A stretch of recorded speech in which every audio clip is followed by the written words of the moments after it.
오늘은 정말로 신기하게도 6.25 전쟁이 일어났던 73주년이 되는 날입니다. 우리가 이 호국 복원의 달이라고 하는 이유가 6.25 전쟁이기 때문인데, 정말로 신기하게도 6월의 마지막 주일날 우리는 6.25 전쟁을 기억하게 되었습니다.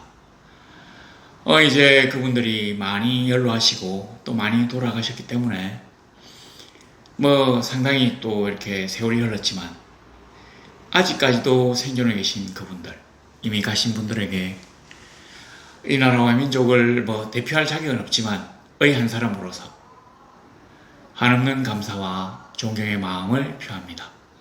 자, 오늘 우리 보니까 42장, 이사야 42장 1절부터 4절까지의 말씀이 있는데, 이 말씀과 6.25와 결부해가지고 말씀을 전하려고 합니다. 제가 생각할 때 지금 사실 옛날만큼 우리가 이렇게 그러니까 공산주의라든지 자본주의가 서로 첨예하게 대립되는 그런 시절은 아닌데, 그래도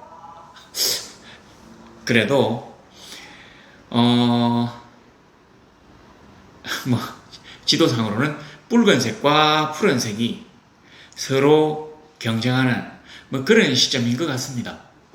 한동안 이 동서 진영의 대립이 거의 없어졌는데 요즘 조금씩 생기는, 그러니까 말한다면 미국의 패권에 도전하는 어떤 그 때문에 그런 게 조금 더 강해지는 것 같습니다. 근데 옛날에는 이게 좀 심했잖아요. 그래서 제가 왜 하나님이 우리나라를 이 거대한 붉은색의 대륙에서 남겨두셨을까? 실제로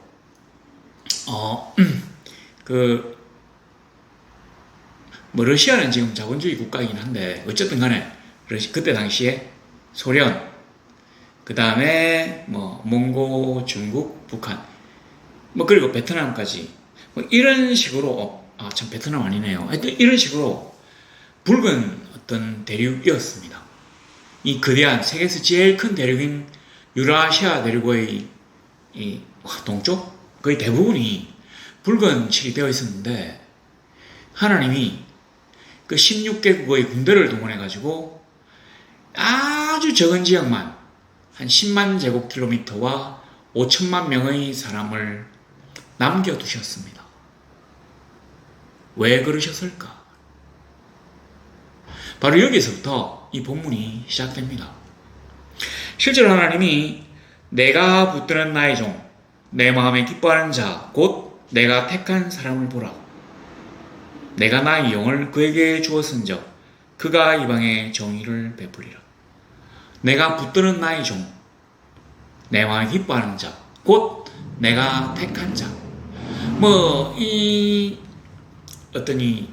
본문의 주인공을 우리가 예수 그리스도, 메시아라고 알고 있는데, 그걸 우리가 오늘날에 맞춰서 약간 확장해 봅시다. 예수 그리스도 본인이 아니라 예수 그리스도의 제자인 성도라고 한번 생각해 봅시다. 하나님의 제자들, 하나님의 자녀들, 예수 그리스도의 제자인 어떤 이 성도들이 다수 있는 이 나라가 어떤 일을 해야 되겠느냐? 여기 있네요. 그가 이방의 정의를 베풀리라. 실제로 이제 모든 유라시아 대륙의 동쪽이 새빨개졌을 때 왜 하나님이 이 콩알 만한 마치 점 같은 이 지역을 남겨두셨냐? 자기 일을 감당하도록 이 세상에 하나님의 정의를 세우기 위해서 남겨두셨다고 생각합니다. 저는 이걸 좀 찬양하진 않는데, 이런 거 있잖아요. 언제부턴가 우리나라가 전 세계에서 선교를 제일 많이 하는 나라가 되었어요. 선교하시는 분들은 이게 참 영광스러운 일이다 이렇게 말씀하시는데, 저는 선교에 찬성하지만 이 부분은 조금 석연치 않습니다. 우리나라가 세계에서 제일 큰 나라가 아니에요. 세계에서 제일 부유한 나라가 아닙니다. 그리고 기독교 인구가 세계에서 제일 높지도 않습니다.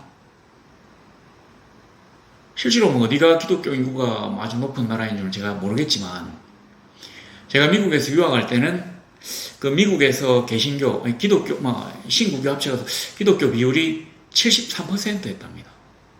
그래도 그때 말이 많았어요. 미국이 타락했느니 어쩌니. 근데 지금은 65%로 떨어졌대요.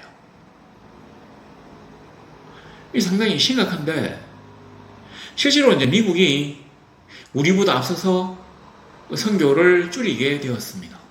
그리고 고전에 선교를 줄인 나라가 독일이었어요. 독일은 지금 기독교 인구가 아주 급감해가지고 기독교회가 명맥을 유지하는 게 좀 힘들 정도인. 그러니까 이런 거 있잖아요. 이 서유럽, 그러니까 유럽에 어떤 비옥한 초원이 있다고 하면 여기 성령이 불이 한번 싹 지나고 나면 다 탔어요. 원래 불이 한번 지나고 나면 그 다음부터 불이 잘 안 붙습니다. 그래서 저쪽에서 불이 몰려올 때는 이쪽에서 맞불을 일으켜가지고 불이 여기 오는 걸 막는 그런 얘기를 많이 하잖아요. 그런 상황입니다. 영국이라든지 옛날에 영국 왕이 얘기했어요. 영국은 더 이상 성공의 국가가 아니다. 그리고 요즘은 기독교 국가가 아니다. 이렇게. 자, 그랬는데 덩치도 크고 돈도 많고 기독교 인구 자체가 많은 그런 나라들도 선교를 그렇게 열심히 하지 않는데, 덩치도 작고 돈은 좀 있지만 기독교 인구 비율이 아주 낮은 우리나라가 선교 1위를 한다는 게 절대로 정상적인 일은 아닙니다. 그리고 이게 찬양받아야 될 일도 아니에요. 저는 상당히 좀 국수주의자라서 외국보다는 우리나라. 그러니까 외국 사람들을 선교하는 일도 중요하지만 더 신경을 써야 되는 게 우리나라, 이 본국에서 기독교 비율을 높이는 겁니다. 제 소망이 이렇습니다. 그렇다고 해서 제가 선교를 많이 해야 된다 이런 얘기는 아니에요. 그리고 이제 우리 교회도 스리랑카에 선교사를 파송해서 적극적으로 지원을 하려고 지금 준비 중에 있습니다. 자, 그런데 왜 우리가 선교 1위가 되었느냐 하면 우리보다 더 덩치가 크고 부유하고 기독교 인구 비율이 높은 나라들이 선교에 신경을 쓰지 않았어입니다. 제가 옛날에 대학교 다니고 있을 때 그 아마존 일대 선교사님이 오셔가지고 막 이 설교를 할 때 뭐라고 했는 거 아니? 자기가 선교를 하고 있는데, 아마존 그 원주민들 선교를 하고 있는데 제일 먼저 독일 선교부에서 와서 자기들이 본국 상황 때문에 철수하게 됐는데 우리들의 선교구를 당신들에게 맡긴다. 잘 해주시기 바랍니다 하고 떠났대요. 그리고 몇 년이 있고 나니까 미국 선교부에서 와가지고 우리도 이제 본국 사정 때문에 떠난다. 그러니까 우리 선교구를 당신들에게 맡기니까 좀 잘 해주길 바란다고 떠나가지고 그 아마존 일대 선교구가 한국밖에 남지 않았다는 얘기를 제가 들었습니다. 지금부터 한 30몇 년 전 이야기입니다. 그때 우리나라 못 살았어요. 기독교 인구 아주 작았습니다. 근데 선교를 많이 했어요. 뭔가 자랑스러운 일인 것 같지만 아주 부자연스럽습니다. 하나님은 이 세상에 자기의 자녀들을 두신 그 모든 나라에서 하나님의 마지막 그 유명인 땅끝까지 이르러 내 정인이 되라고 하시는 말씀을 각 나라의 각 민족의 기독교인들이 적극적으로 준행하기를 원하셨을 것입니다. 근데 그렇게 되지 않았어요. 자, 근데 이제 선교 얘기가 나왔는데 우리나라 기독교 인구가 그래서 지금 제가 대강 생각해 보니까 신교가 한 930만, 구교가 한 560만, 이런 얼마입니까? 1490만? 그러니까 한 1500만이라 합시다. 그러니까 이게 이제 3분의 1은 좀 안 되고 30%네요. 한국 남한 인구의 30%. 우리나라 남한 인구가 5200만인데 그중에 200만원이 외국인이에요. 정말 놀랍죠? 우리나라 본토인들은 4900 몇십만이라고 해서 5천만이 조금 안 된답니다. 그러니까 30%가 기독교인인데 선교를 세상에서 제일 많이 하고 있어요. 세계 그 아주 큰 교회 50개가 있는데 그 중에 35개가 우리나라에 있습니다. 좀 이상하잖아요? 기독교인 비율은 그렇게 낮은데 큰 교회는 그렇게 많고 선교는 제일 많이 하고 너무 이상한데 바로 이 구절. 왜 하나님이 우리가 그렇게 힘들고 어려울 때 이 마지막 좀 거창하게 얘기한다면 기독교 세력의 마지막 요새를 남겨두시고 보존하셨는가? 우리에게 시키실 사명이 있었다는 얘기입니다. 우리가 비록 지금 기독교 인구가 30%밖에 안 되기 때문에 하나님이 맡기신 일을 제대로 못하고 있어요. 자, 못하고 있는데 제가 이제 어느 날 저는 이제까지 좀 죄송스러운 얘기지만 우리나라에 대해서 불만이 많았습니다. 자연도 좀 외국에서는 좀 떨어지는 것 같고 특히 집들이 너무 조잡하고 그럼에도 불구하고 집값이 너무 비싸고 경쟁이 치열하고 저도 이렇게 좀 별로인데 그 외국의 백인들 쫙 지나다니는 거 보면 한국 사람들이 너무 좀 안 생긴 것 같아요. 진짜 불만이었는데 요 근래 생각을 조금 바꿨는데 뭐냐면 저도 좀 놀랐는데 제가 이제 유학 갔던 거 말고 외국 가본 적이 없거든요. 진짜 놀랐는데 외국에는 소문이 막 퍼졌대요. 한국 사람들은 남의 물건이 길거리에 떨어져 있어도 가지고 가지 않는다. 한국 사람들은 카페 같은데 휴대폰이니 그다음에 패드, 노트북 같은 이런 비싼 물건들이 놓여져 있어도 훔쳐가지 않는다. 그래서 영국의 BBC라든지 또 CNN 그런 데서 진짜인지 가짜인지 이렇게 실험하러 와가지고 카메라를 대고 실험한 적도 있어요. 제가 하나를 봤는데 이 사람들이 이제 쇼핑백에다가 물건을 뭘 넣는지 몰라 했던 쇼핑백을 사람들이 막 지나는 길거리에 중간에 딱 놔놓더라고요. 그러면서 멀리서 이렇게 길 건너서 카메라로 딱 보고 있는데 아무도 안 들고 가는 거예요. 근데 어떤 분이 하나 딱 가다가 그 가방을 딱 보고는 자기가 이제 옆에 쭉 보더만 그러니까 사람들이 막 흥분할 거잖아요. 드디어 한국 사람도 별 수 없구나. 그럼 그렇지. 사람이 무력을 초월할 수가 없어. 이렇게 하고 있는데 이분이 딱 하더만 이걸 딱 들고는 화단 위에 이렇게 딱 거기 탁 놓아놓더라고요. 그러니까 이제 지나가면서 혹시 발이 채여가지고 이렇게 넘어질까 싶어가지고 거기 올려놓고 간 거예요. 그러니까 더 안 들고 가겠죠, 사람들이.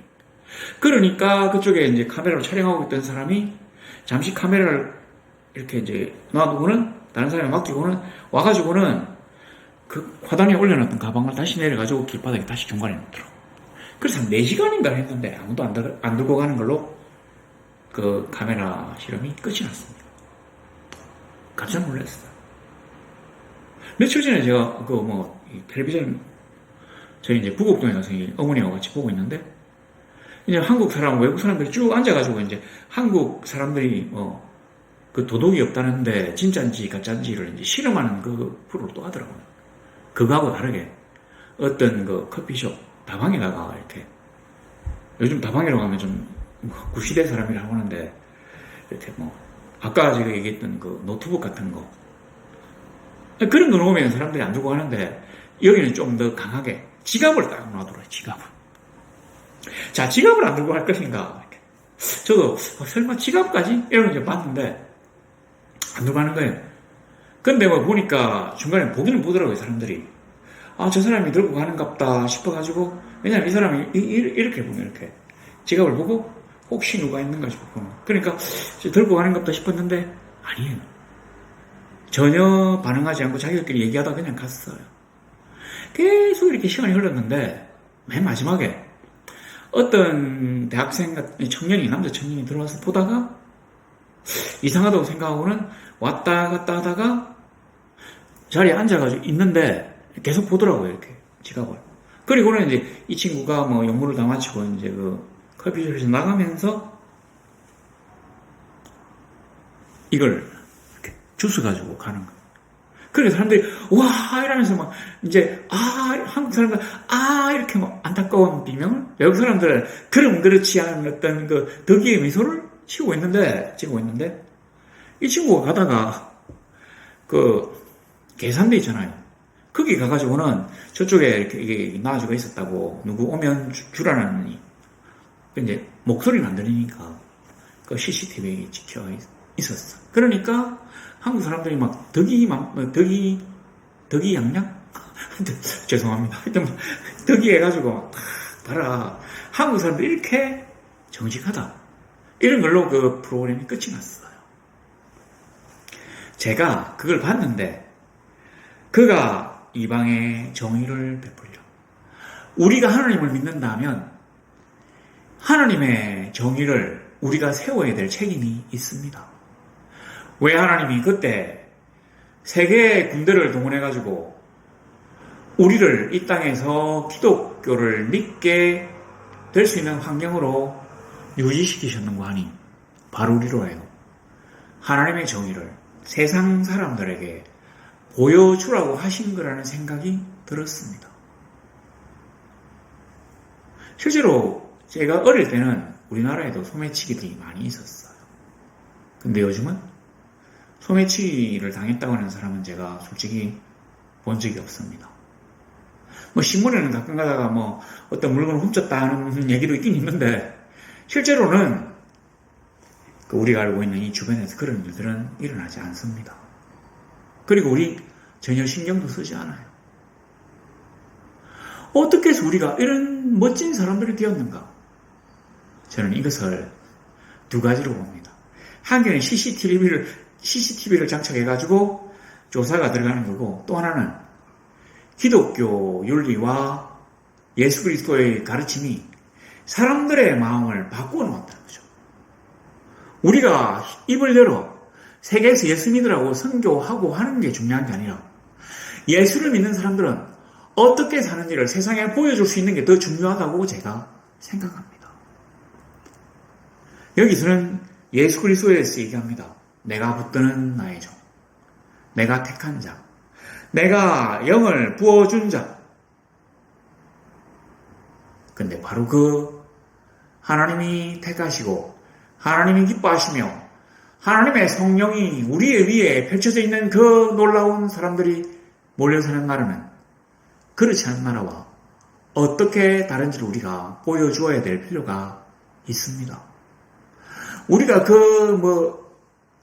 잿더미 속에서 부유한 나라가 되었다고 하는 것을 자랑할 뿐만 아니라 얼마나 우리가 하나님의 법에 충실한 민족이 되었는지를 보여주어야 된다고 생각합니다.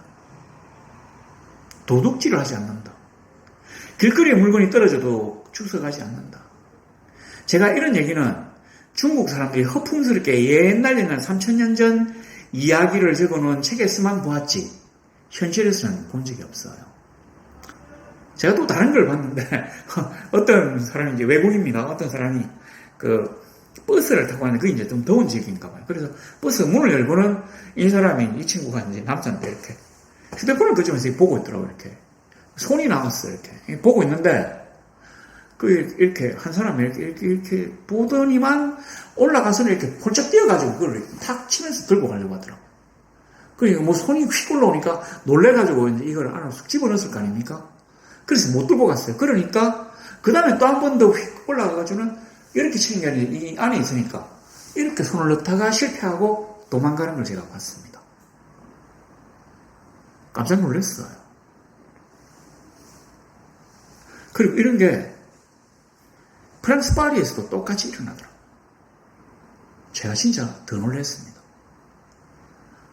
우리나라가 이런 어떤 걸 세상에 보여주는 게 바로 우리가 백마디로 복음을 전가하는 것보다 더 강력한 복음 전파가 되겠구나. 하나님이 기뻐하시는 종이 사는 나라, 하나님이 택하신 자들이 사는 나라, 하나님의 영이 그 위에 펼쳐진 사람들이 사는 나라, 하나님의 영이 이 한반도의 남쪽을 덮어가지고 뭔가 그렇지 않은 나라들과 다르다는 것을 보여줄 수 있는 나라, 얼마나 멋있는 나라입니까? 물론 우리나라에 무신론자가 진짜 많아요. 공산주의 국가를 제외하고 무신론자가 세상에서 제일 많은 나라인 것 같지만 믿는 사람들은 그래도 우리가 막 욕을 해도 안 믿는 사람들에 비해서는 진짜로 멋진 사람들이에요. 저는 우리 성도들이 이러한 멋진 어떤 거를 잃어버리지 않으면 좋겠습니다. 우리가 처음 하나님을 만났을 때 첫사랑을 잊지 말라고 얘기하잖아요. 그랬으면 좋겠어요. 자, 여기 보니까 2절에 보세요. 그는 외치지 아니하며 목소리를 높이지 아니하며 그 소리를 거리에 들리게 하지 아니하며, 이 말은 뭐냐면 외치지 않는다, 목소리를 높이지 않는다, 그 소리를 거리에 들리게 하지 않는다. 어떤 소리겠습니까? 이게 뭐냐면 자랑 아니면 폭압적인 위령, 그러니까 그 임금들이 새롭게 등극하면 자기가 법을 또 반포하잖아요. 그러니까 옛날에서는 법을 시장 거리 같은 데서 이렇게 막 포고문을 붙이고 사람들이 이제 글을 못 읽으니까 그 옆에 그 왕실에서 파견된 사람들이 이게 무슨 말인지를 막 이렇게 큰 소리로 얘기를 하는 거예요. 그리고는 질의와 응답을 하는 거죠. 그러니까 얼마나 소리가 시끄럽겠냐면 큰 소리로 해야 사람들이 들으니까 바로 그런 소리입니다.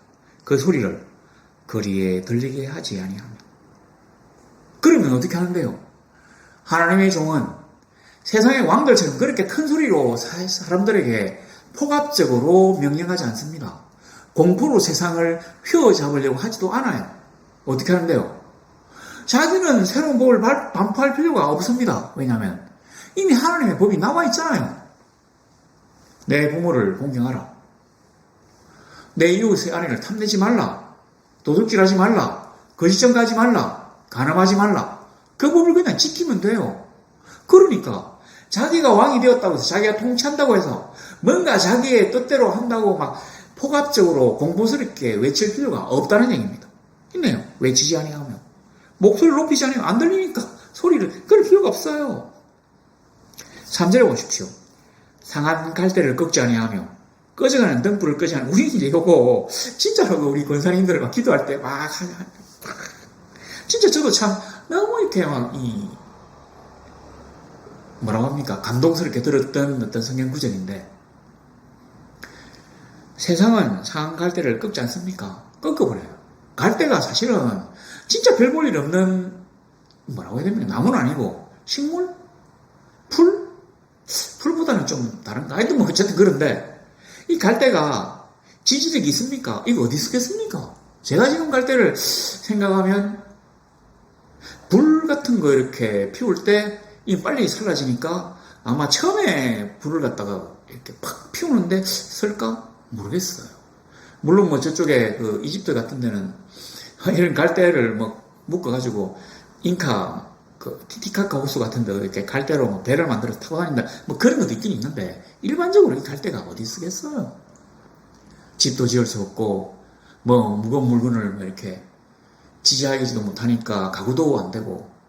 근데 이런 별 볼 일 없는 갈대가 상하기까지 했다면 이거 어디 쓰겠습니까? 뭐 끄끌 뿐만 아니라 태워가지고 땅을 갖다가 낭비해서는 안 되겠죠.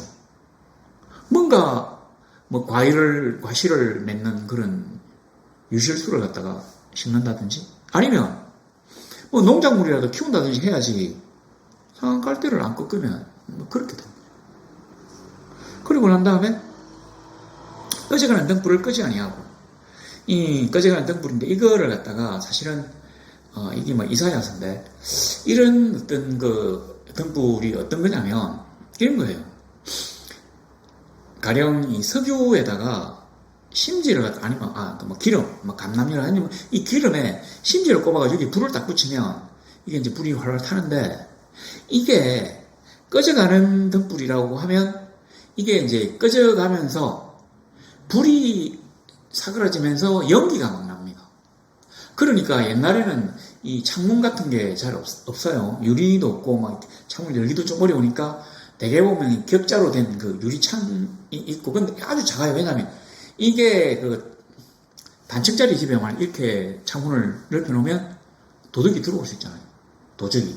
그러니까 창문을 아주 높이 올려가지고 작게 만들어요. 그러면 이 연기가 꽉 차고 바깥에 나가기 좀 어렵습니다. 그러니까 꺼져가는 등불을 꺼야 돼요. 그리고 그럼 바깥에 내놔야 됩니다. 그리고 사실은 이게 기름을 태우다가 끄지면 어떻게 됩니까? 이 기름 냄새가 확 나잖아요. 계속. 불은 안 켜지는데 기름 냄새가 나면 사람들이 또 어떤 잔을 바깥으로 내놓을 수밖에 없습니다.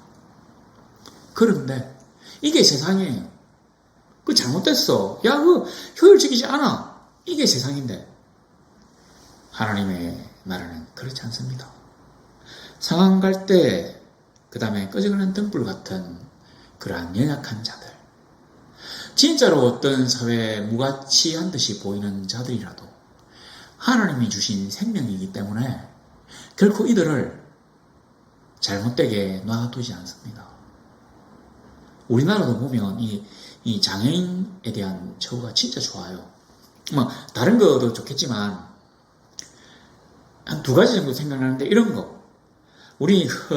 제가 이 주차를 참 잘 못하는데 장애인 용은 가장 좋은 자리에 보통 사람들보다 한 1.5배 이상 되는 넓은 면적을 할애해가지고 장애인 마크를 딱 해놨어요. 물론 여기에 주차를 하게 되면 10만 원에 과태료를 물게 되니까 사람들이 주차를 안 하는 것도 있지만 대부분 이렇게 쭉 돌아다녀 봐도 장애인 쪽은 주차를 안 합니다. 그리고 장애인이 차를 사게 되면 차값에 붙는 세금을 아마 면제해 주는가 봐요. 그래서 어떤 분이 자기가 뭐 차를 샀는데 장애인의 어머니이기 때문에 그 1,000만 원 정도를 갖다가 절약했다고 제 얘기를 하더라고요. 뭐 그런 경우도 있는데 바로 이런 거죠. 세상은 경쟁력이 없거나 효율적이지 않거나 뭔가 자기에게 이득이 없다면 냉정하게 버립니다. 짓밟아 버려요. 자기가 막 뛰는데 방해가 된다면 그를 일으켜서 함께 가지 않고 밟아버립니다. 자기를 해코지하지 못하게. 그러니까 자기에게 걸거치지 못하도록. 하나님의 나라는 그렇지 않습니다. 가다가 그를 이렇게 세워서 허리를 아니면 어깨를 걸쳐가지고 같이 갑니다. 왜냐하면 그도 우리 하나님이 만드신 생명이기 때문에. 하나님의 나라는 그렇습니다. 하나님이 기뻐하시는 종, 하나님이 택하신 종, 하나님이 성령을 부어주신 민족은 그렇습니다. 바로 그걸 세상 앞에 보여줘야 될 필요가 있는데 그렇게 해도, 그렇게 매몰차게 이직으로 뛰지 않아도, 약한 자, 억울한 자, 가난한 자와 함께 가도 얼마든지 행복하게 넉넉하게 살 수 있다는 것을 세상 앞에 보여줘야 되는 것입니다. 우리가 지금 그걸 보여주고 있잖아요. 눈부시게 발전했는데도 우리는 그래도 갑니다. 우리들끼리는 뭐 헬 조선이니 뭐 지옥 불반도니 하면서 막 우리를 비하하는데 외국 사람들이 보면 저렇게 멋진 나라도 없어요. 제가 요즘 그런 생각을 하면서 와, 진짜 우리나라 참 보존돼야 될 가치가 있는 나라다. 하나님이 우리를 보실 때 그래야 된단 말입니다. 자, 그리고 뭐 이제 그 4절에 보면 그는, 그리고 3절의 끝에 진실로 정의를 시행할 것입니다. 진실로는 진짜로 우리가 뭐 있잖아요. 나는 거짓말 하잖아. 진짜 뭐 이런 개념입니다. 신실하게 정의를 시행한다는 거죠. 우리는 하나님의 나라인 우리.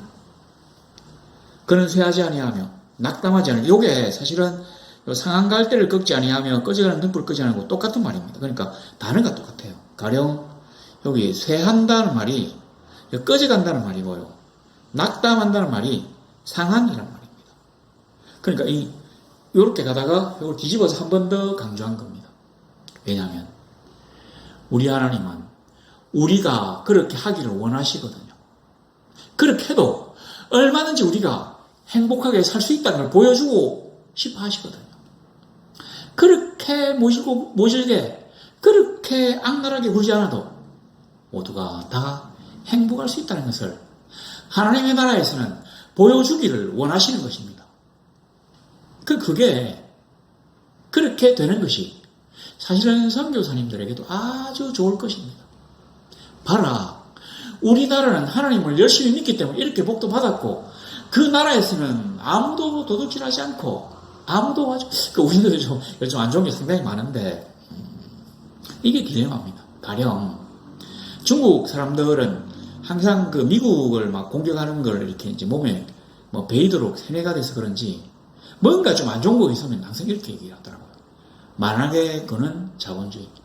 그러니까 아마 미국이 자본주의니까 뭐 그런 식으로 얘기하는 것 같은데, 저도 상당히 좀 그 미국이 세상의 만화의 근본이라고 생각해요. 미국 사람들이 그렇게 예수를 열심히 믿는다고 했는데,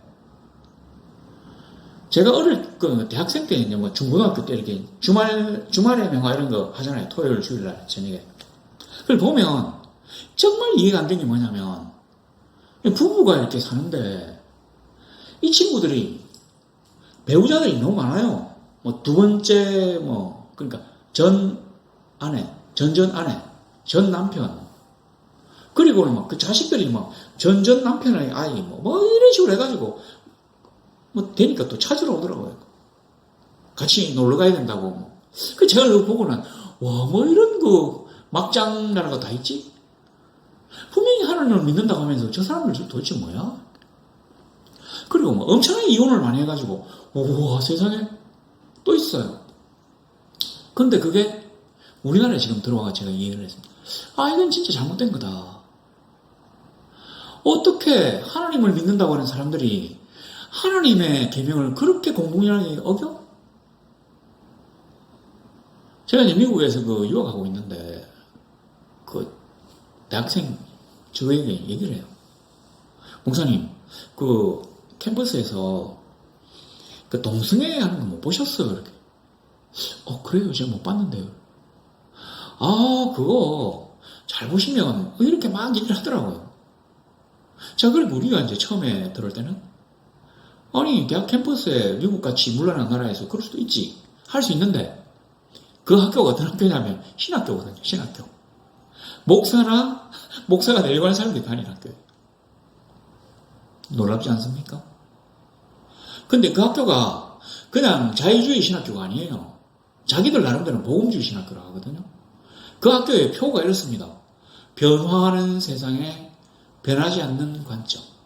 그러니까 성경을 보는 관점은 변해서는 안 된다고 얘기하는 그 학교가 그런 짓을 막 하고 있어요.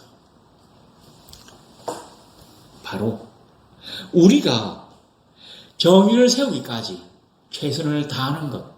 미국도 못하고 독일도 못하고 영국은 예전에 손을 놓은 그 일. 하나님의 법을 온 세상에 널리 전할 뿐만 아니라 하나님의 법을 제대로 지키면 이렇게 복을 받는다고 하는 것을 보여줄 수 있는 그 사명을 감당하도록 하나님이 온 세상 군대를 다 동원해가지고 그 엄청난 피를 흘리게 하시면서까지 우리를 지켜주셨다고 하는 게 제 개인적인 생각입니다. 어떻습니까? 우리가 하나님을 믿는다고 하면 하나님을 믿는 사람들이 세상과 얼마나 다른지를 보여주어야 합니다. 명목상 기독교 국가라고 하는 그런 나라들도 도저히 하지 못하는 일들을 진실로 하나님을 믿는 사람들이 비록 30%밖에 안 되지만 그 사람들이 모이면 얼마나 이 세상이 멋지게 되는지를 보여주어야 될 사명이 있습니다. 그래서 그가 이방의 정의를 베풀리라. 근데 이 배경이 뭐냐면 유대인들이 바벨론 포로지에서 올 때 막 그때 했던 이런 그 얘기가 나왔어요. 이 성경의 이 본문의 배경이 바로 시대적 배경이 그때입니다. 그래서 여기서 말하는 이방은 유대를 갖다가 공격하고 멸망시키고 포로로 끌고 가고 핍박하고 무시하고 멸시하던 사람들입니다. 그럼에도 그 사람들에게 폭력과 공포로 보복하는 것이 아니라 정의를 세움으로 그리스도의 사랑과 자비와 온유를 비춤으로 그들을 부끄럽게 만드는 바로 그 정의를 보여줘야 될 필요가 있다고 하는 것이죠. 솔직히 참 세상 사람들 같으면 일본이나 중국이나 북한이나 막 어떻게 막 하고 싶지만 우리가 하나님의 사람이라면 그 사람들을 우리에게 막 폭력으로 대한 사람들, 폭압적으로 대한 사람들, 사실은 미국도 우리에게 섭섭하게 하는 일들이 많이 있습니다. 지금 러시아가 됐지만 소련도 진짜 많이 있죠. 뭐 중국, 옛날에 우리가 중공이라 했지만 많이 있습니다. 북한, 직접적으로 참 우리가 철이 없었는데 막 싸워가지고 우리 많이 죽였어요. 우리 죽었죠. 뭐 우리도 죽였겠지만 진짜로 힘들어요. 그런데 그렇다고 해서 그 사람들에게 막 이렇게 보복하는 것이 아니라 그리스도의 정의를 세우는 것이 하나님의 종, 하나님이 택한 민족, 하나님이 그 위에 성령을 부어주신 나라가 해야 될 일이라고 하는 것입니다. 여기 42장 1절, 2절, 3절, 4절 4계절인데 보세요. 2절 빼놓고는 전부 다 정의가 다 들어있어요. 1절에 그가 이방에 정의를 베풀리라. 3절에 진실로 정의를 시행할 것이며 4절에 세상에 정의를 세우기에 이르리니. 그러면 결론이 어떻게 됩니까? 섬들이 그 교훈을 앙망하리라. 뭐 섬들이, 그러니까 섬나라들만 그 나라를 앙망한다는 얘기가 아니라 온 세상의 열국들이 사실 보면 다 섬이잖아요. 바다 가운데 다 붙어 있지 않지 않습니까? 아메리카도 섬이고 호주도 섬이고 유라시아 대륙이나 아프리카, 유럽도 다 섬입니다. 바다 가운데 떠 있잖아요. 그 얘기는 온 세상이 그 하나님의 복음으로 이루어진 하나님의 나라를 앙망하게 될 것이란 말입니다. 그런 우리 성도들이 되시기를 간절히 소망하고요. 또 우리가 약간 좀 모자란 점은 있지만 그런 건 또 우리가 보충해 나가면서 우리가 가지고 있는 이 아주 좋은 장점들은 계속해서 유지하고, 그래서 하나님을 진실로 믿는 나라들은 정말 다르구나. 우리 선교사님들이 세상에 나가서 너희들 예수 믿어야 돼. 예수 믿으면 어떻게 되는데요? 우리나라를 봐봐. 저렇게 살 수 있어. 라고 얘기할 수 있도록 그렇게 우리 힘써 노력하는 성도들이 되시기를 우리 주 예수 그리스도 이름으로 소망합니다.